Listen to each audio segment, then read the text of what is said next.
All right, so this is the AR-15 pistol that I had in that first video that people asked about, and I thought I would just kind of do a quick rundown on it, just to kind of show you how much money I did not spend on this thing. The basic rifle itself, it's a 5.5-inch barrel AR-15 pistol, chambered in 5.56 223. The optics is not very expensive. Got that from Cabela's, $40 maybe.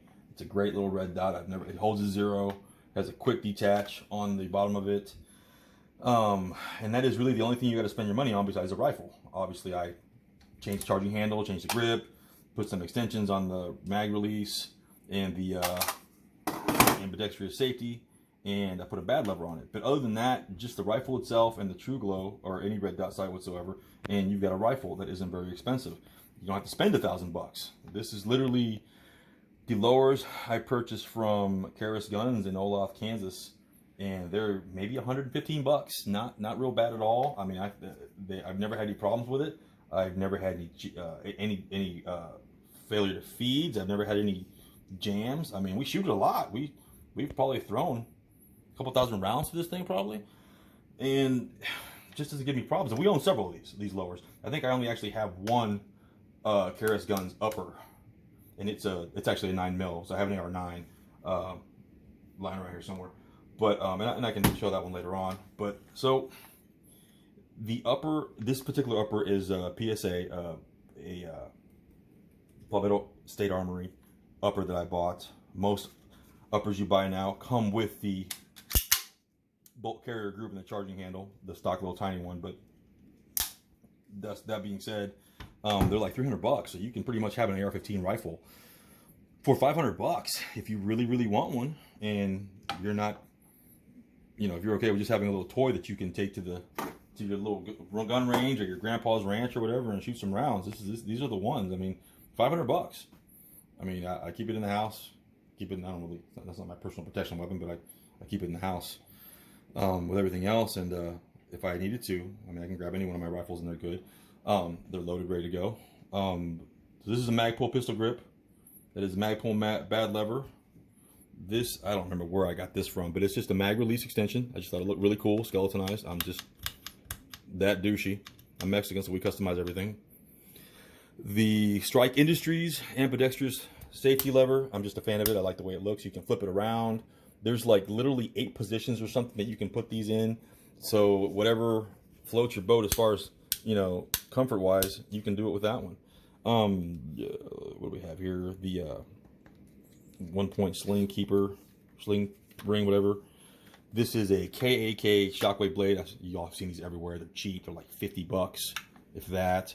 I did replace the tube. I got it dimpled so I could, when I screw this down, it actually grabs onto the dimples. As you can see right here, when you do shoot, I don't know, 400 or 500 rounds, eventually it will kind of back itself out a little bit, and in the middle of shooting it, it will move far enough to where it will scratch it, which that does kind of suck, but then it's a paint job, and I think I still have some of this leftover paint over in the garage.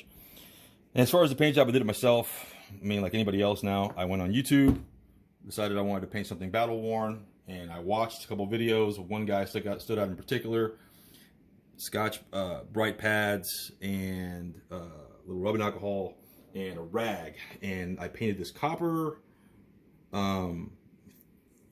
sprayed the black spray paint on there, and then just kind of rubbed the alcohol on the rag all over it and kind of moved it around, and it just kind of gave it a real beat up look to it.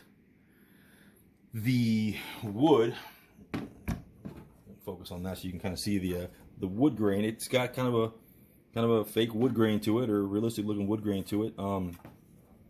I did that, believe it or not, with just caramel colored spray paint, and if you guys want, ask me in the comments and we'll link the exact caramel color. I think it was soft caramel or something. So I did the base coat in soft caramel, let it dry, and this is literally just Minwax dark walnut wood stain. It's literally the same wood stain that I use on this table right here on the edges. And I just smeared it on there with the brush. I just kind of made some lines, and then I covered it in matte clear coat. matte clear coat was great because it took the shine away and made it look more like wood. And this is a little KK flash can. I want to say that came with it. I don't know why I painted it gold. I was hoping it would be golder. It didn't come out that way. I'm probably going to paint it black again. I think that is it. That is everything on this thing. There's the, like I said, Karis Guns, Olaf, Kansas City. The guy's really cool. I believe it's just the main guy that I've emailed in the past, but I've purchased several of these. Like I said, 120 bucks, 115 bucks. They're awesome. They really are. I think I'm thinking about buying a Glock 9mm lower, or a Glock magazine lower for my for an AR-9, for another AR-9 sometime soon. So when I do, I'll let you guys know. That being said, that's it. That's really all. That's the whole rifle, 5.5 inches. If anybody wants a rifle and doesn't want to spend $1,000, I'll show you the way. I mean, unless you're a cop or a contractor and you need your life depends on it every day, then I advise you buy a $2,000 rifle. Other than that, if you have any questions, please throw them in the comments. I'm more than happy to answer them. Tips on the painting, websites, or links to the videos that I watched to paint it, the wood, the metal-worn copper, anything and everything. I mean, none of this stuff is really hard. It just takes a little bit of time, and nothing's very expensive. That's the beauty of it. I didn't spend a lot of money on any of it. So even after all the attachments, I mean, it's still probably under 700 bucks. Definitely under 800 bucks. But that's it. That's it. I'll do one on the black one eventually, the longer rifle, and go over the stuff that I have on that one.